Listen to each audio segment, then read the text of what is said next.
When I think about legacy in Miami Beach, and in particular Hebrew Academy, the first name that comes to mind is David Muhlrad. My brother loved life. And if he loved it, he wanted everyone around him to be b'simcha. The concept that the Hebrew Academy represents family is something that my uncle obviously also took very seriously, starting with his own family and then extending to his community. But the koach that he did it wasn't physical strength, it was the strength of his heart, it was the strength of his neshama that pushed him to do everything that he did in his life. He was selfless, loving, and he would do things just out of the goodness of his heart that no one else could ever imagine. If I could use one adjective to describe David, it would be magnanimous. That was David in his time, in his efforts, and everything, in his energy.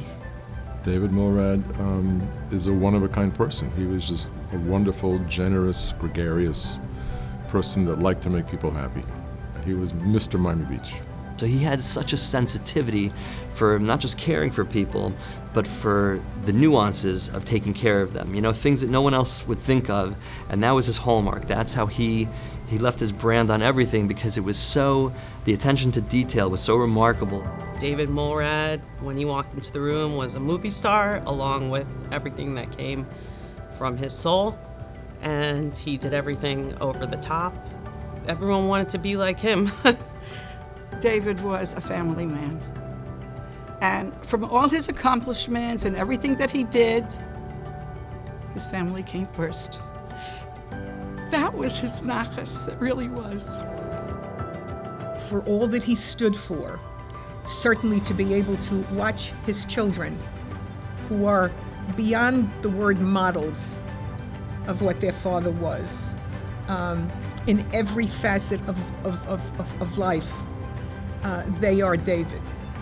You know, my father was my best friend, so just spending with my father, just being with him, that's all I ever wanted. I don't make a move throughout my day without thinking, what would Daddy do? And he put so much into Mark and me that I can almost always know what his next move would be. And nothing makes me more proud I say, I'm David Muhlrad's daughter. Everywhere I go, I'm David Muhlrad's daughter.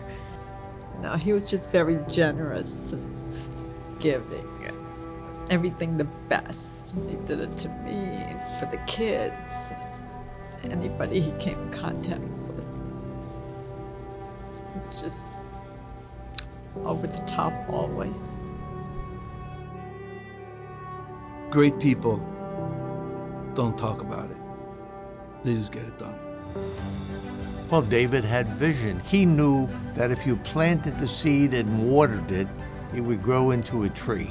And here we are filming something that he built, which was lying dormant in the community.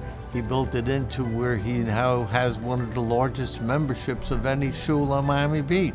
It was very important for him to keep this congregation alive. So when he established the Minyaner program, he took boys that were just bar mitzvah that could be a part of the minyan, so that the elders of the congregation would continue to have a morning minyan here at Congregation Bethel. He touched all of his millionaires.